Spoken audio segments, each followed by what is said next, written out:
You're listening to the Resilient Author Podcast, the show that goes beyond the pages to explore the grit, courage, and resilience it takes to write and publish a book. I'm your host, Kary, and each week I sit down with authors to uncover the stories behind their stories, the challenges they faced, the breakthroughs they experienced, and the wisdom they've gained along the way. Whether you're working on your first chapter or celebrating your launch, this is the place to find inspiration and practical takeaways for your own author journey. Let's dive in. Today, I'm excited to introduce you to Juan Battle. Juan grew up in New Jersey, where he faced years of hardship and struggle. Those experiences could have broke him, but instead, they became the foundation for his transformation. After moving to Florida, Juan found the space to heal, reconnect with his faith, and discover his true purpose. Out of that journey, he built Believe by Battle, a faith-based brand that spreads hope through books, clothing, and motivational tools. What I truly love about Juan's story is that it isn't just about turning his own pain into purpose, it's about helping others do the same. In this episode, Juan opens up about his book, How I Turned My Pain into Purpose. It's more than just his personal story.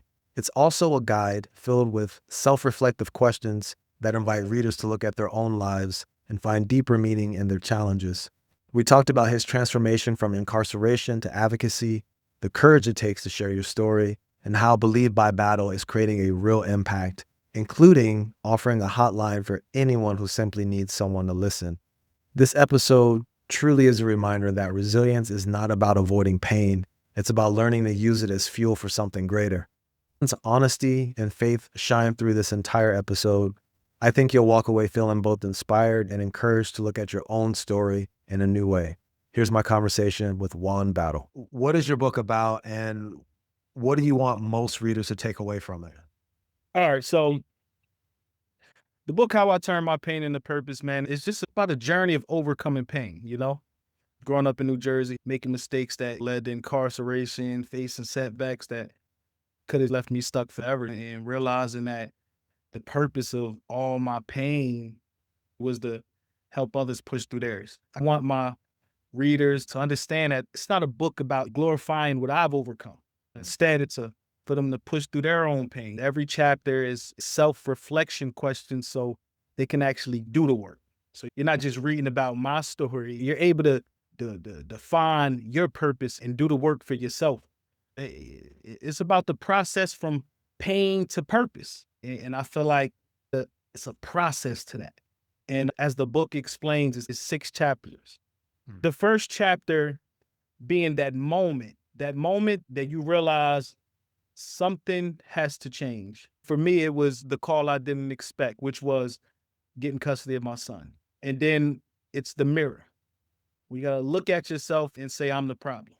And after that, there's the work, right? After you look in the mirror and you see those things that you needed to work on, you actually start doing it, you know? Then you'll feel that shift when things start to change. You start feeling that change that leads to your purpose. After that purpose, you'll be living that legacy. And the good thing about this book is that it's not just a one-time thing. Because if you ever fall into that moment where it's like, I need some motivation and guidance, you go right back to it and pick up wherever you need to. It's definitely dear to the heart. That resonates. And I got to ask you one, there are other people who've been in a similar situation who aren't able to turn that pain into purpose. How did the idea for the book actually come to you? How did you even start thinking about writing the book? All right. So it came from just living in it, right?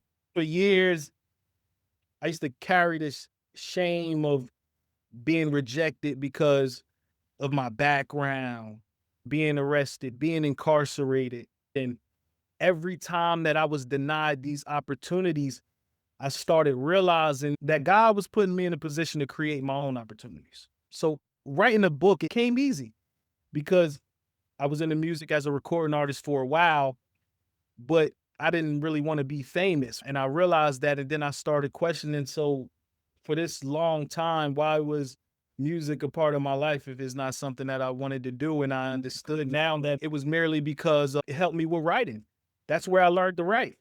So as soon as I thought about it all, I just got right to it.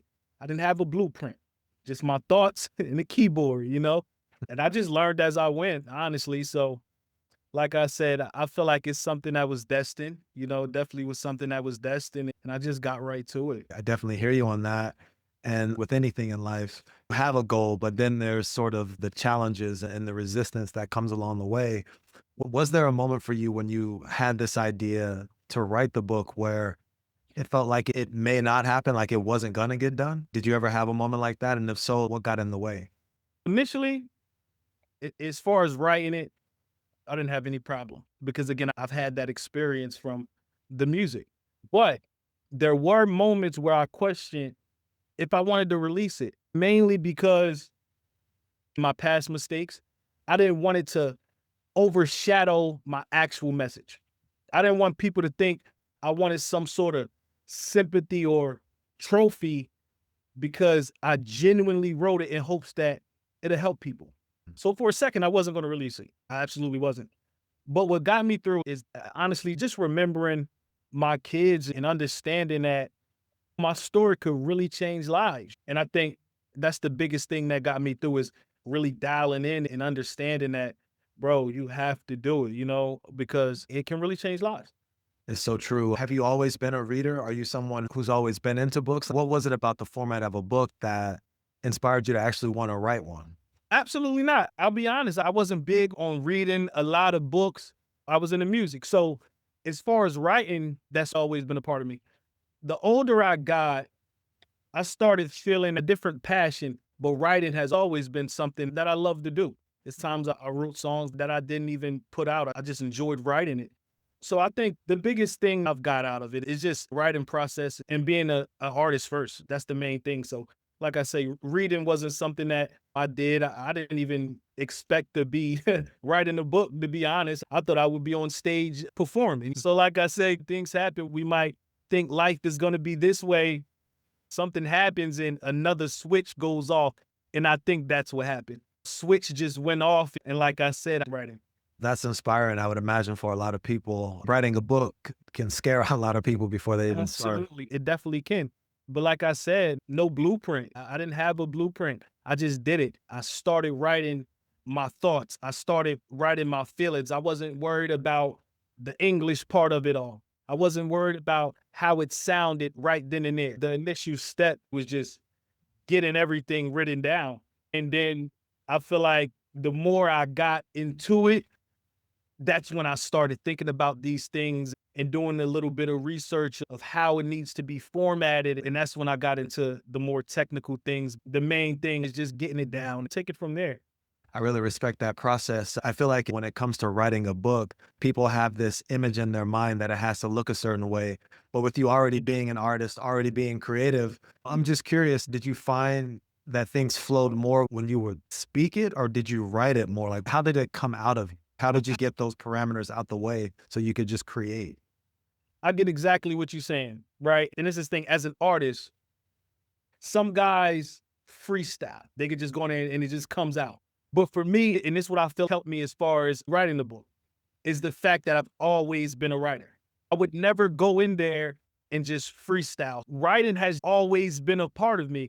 It makes a lot more sense now because it flows so much easier if I write it down. I can write it down way easier than I speak it out. It's a thing that's been pretty much natural my whole life. It comes from the music. We have these dreams and we have these aspirations, and sometimes it doesn't go the way we expect. And I guess my inspiration from that is, instead of getting down on yourself, think about another way that it might be able to be used.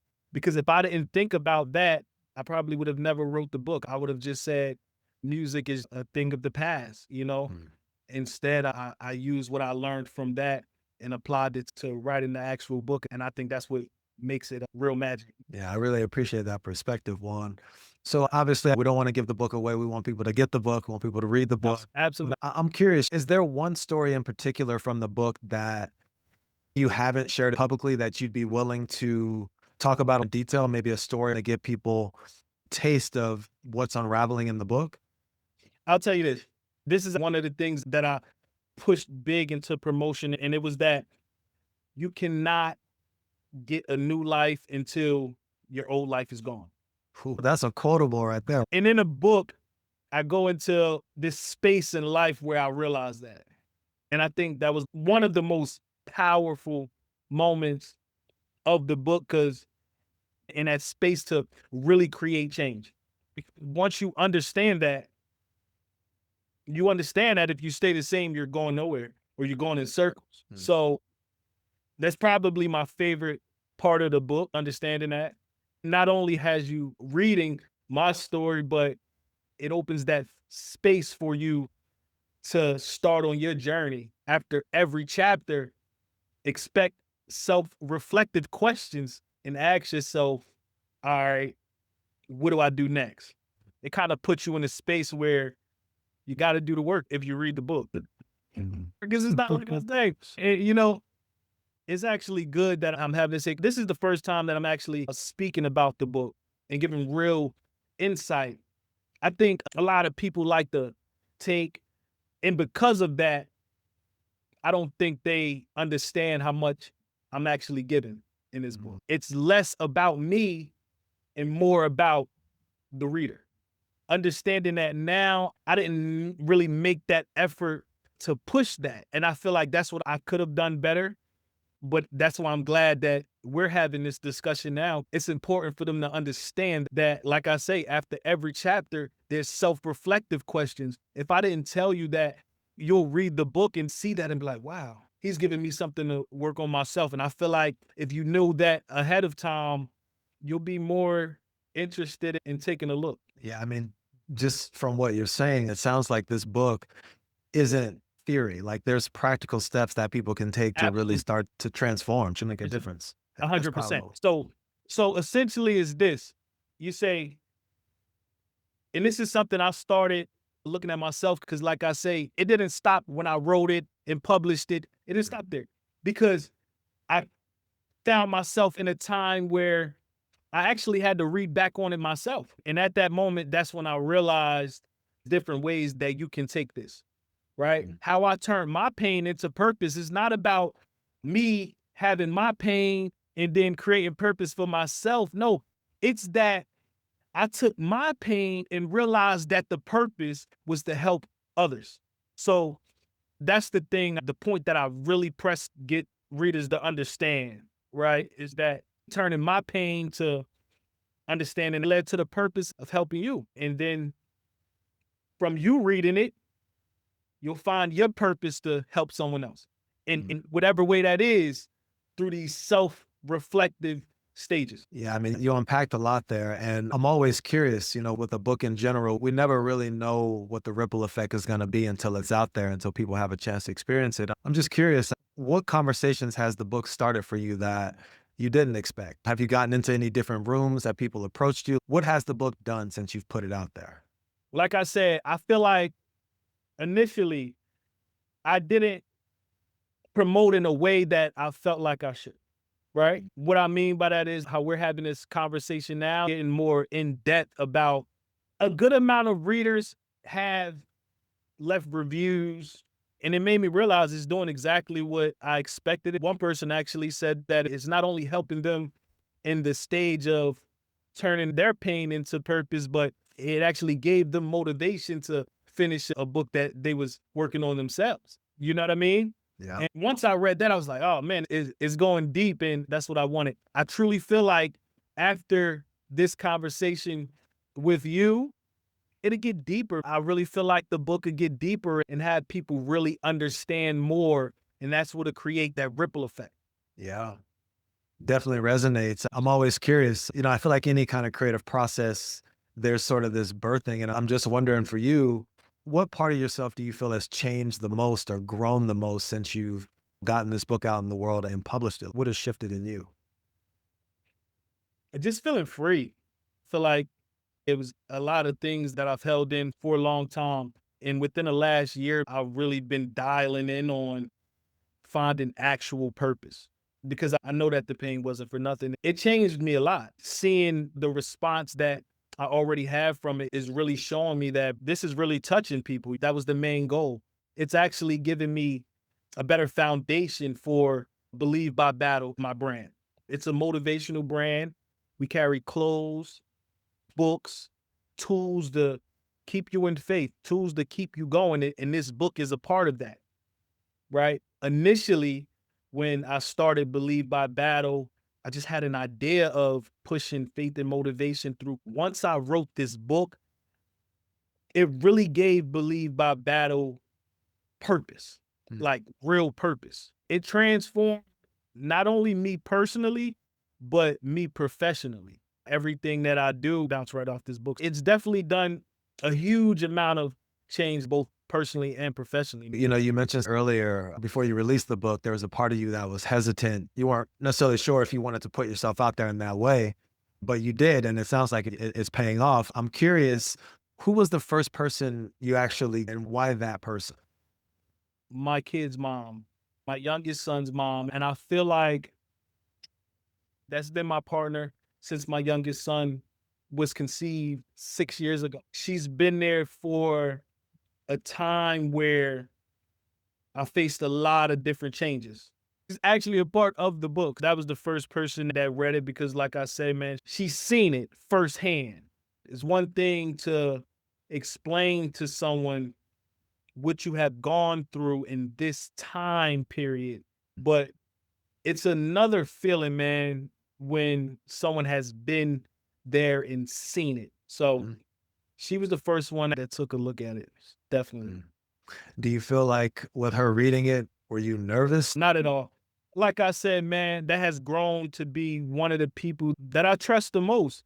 A big part of the reason why she was the first one is because she accept constructive criticism. And I knew she wouldn't hold back. And so that's why she was the first person to read it. I can't say enough how important it is to have some support, even if it's just one person, really does make a difference. It sounds like you two have been with each other for a while, and that's really powerful. We're kind of getting to the tail end, but I'm always curious. Let's say someone pops into the podcast and they start hearing you talk. Maybe they feel stuck right now. You know, maybe they have a story, they don't know where to start. What would you tell them? What would you suggest? This is where my pain turned to purpose because I've been there. I would tell them, don't wait. Don't wait for perfect timing. Don't wait for perfect circumstances. I'll tell them your story, it doesn't need to be polished, right? Mm, To be powerful. So mm. just start writing. Whatever it is that you do, start writing, start speaking, start sharing. Because the one thing I've learned through this process is that someone needs that story now. I don't think a lot of people really understand this, and this is the point that I'm really trying to push, right? Is that if you've been through any type of pain, that pain was there to help someone, period. Mm. Yeah, 100%. And, you know, I don't think it's necessarily based on any particular faith, but I'm Absolutely. curious, like, where does that come from? Like, have you always had that awareness? Always. And I'm not even one that has been to, yeah, I grew up in church here and there. But again, like I said, man, I've been incarcerated. I made a lot of mistakes. But the one thing that I've never lost is that knowledge and seeing bigger than what's on the surface. I've always had that sense that it was deeper than the surface. That definitely resonates. I think there's a lot of people out there who may have better opportunities, but if you can't see beyond what's in front of you, if you don't have that vision, if you don't have the imagination, I just feel like we can get stuck in our heads and not take the chances necessary for us to truly grow and live our purpose and touch the people that we're here to touch. It sounds like you had to really take a leap of faith in a lot of different ways. You're now the CEO of your own brand. You wrote a book. It sounds like things are moving in the right direction. Okay, so obviously you want the reader to have their own experience, but if there's one message from your book, what do you hope that is for the reader and why? It's so many, but one that an actual reader said it and it stuck out to them. I feel like it'll stick out to a lot of people, and it is that purpose doesn't come from comfort. Purpose comes from climbing out of the places that people expected you to die in. I think that's the biggest thing to learn. It tells you that pain that you feel is where the purpose will ultimately come from. So don't run from it. Do not run from that pain. Instead, use it to create that purpose. I mean, we could end it there, but I do have a couple more questions for you. So what's next for Juan? I know the book is out, the clothing line's gone, but what's the next 3, 5 years? What's the vision for the brand? And the vision for the brand is huge. We also have an initiative to talk. We have a space that's used as a hotline for someone that needs to talk. One thing I never was too big on was counseling and talking to people that actually had that license. I always felt like that license was something you just studied for. So we have a faith-based initiative where if you need someone to talk to, all you got to do is visit the site, write us, and we'll talk to you. We'll hear you, whatever you need. And moving forward, I see us having storefronts where that'll be the safe space. You're allowed to come here and talk. You don't have to have money. It's not going to cost you to come in and have a conversation with someone if that'll stop you from doing anything that could jeopardize your life or your freedom. Another thing is creating a space for people that need second chances. A lot of the things that I plan to do with the brand is all based on that pain I felt. I'm looking to find ways to help others going through or have gone through that same pain. That's how I'm carrying it. And whatever comes about from that, so be it. But the main goal, like I say, will forever be to turn that pain into purpose in every way possible. That's powerful. I'm really grateful that we had a chance to connect. For people who want to keep up with what you're doing and follow the vision, what's the best way for people to find you, plug in? believebybattle.com. That's www.believebybattle, BATTLE.com. And like I said, if you just need someone to talk to, you need someone to hear you out. We aren't licensed professionals, but we are real human beings that go through real problems, and we will love to hear you out and talk to you, and it costs absolutely nothing. That's powerful. And they can just go to the website, or is there a phone number? Absolutely. Go to the website, believebybattle.com. The section is taking the initiative. You go to believebybattle.com/taking the initiative. Everything you need will be directly on the site. That's pretty much how everything will be moving forward. You need someone to talk to, website. Anything you need, believebybattle.com. We'll take care of you. That's really powerful, Juan. It actually happens to be a Suicide Awareness Month, depending on when people listen to this, but it's September. I just feel like what you all are doing is really powerful. And it's my hope that people who are listening to this will check it out and tap in. Sounds like you all are doing some great work. 100%. Any final thought, anything else you want to leave with the listener? Just stay focused, stay focused and understand that you're not alone. You're not alone, and if you need anyone, we're here. I'm also going to be sending you a copy of the book for yourself. You enjoy it. I really do. And again, I appreciate you having me, man. It's been good talking to you, and I'm glad I was able to get everything off my chest. Thanks for listening to the Resilient Author Podcast. I hope today's conversation reminded you that every book begins with resilience, and your story matters more than you know. If you enjoyed this episode, please share it with a friend or leave a quick review. It really helps us reach more authors on this journey. If you're ready to take the next step in your own book journey, you'll find resources and ways to connect with me at voice2book.co. Until next time, keep going, keep creating, and keep telling your story.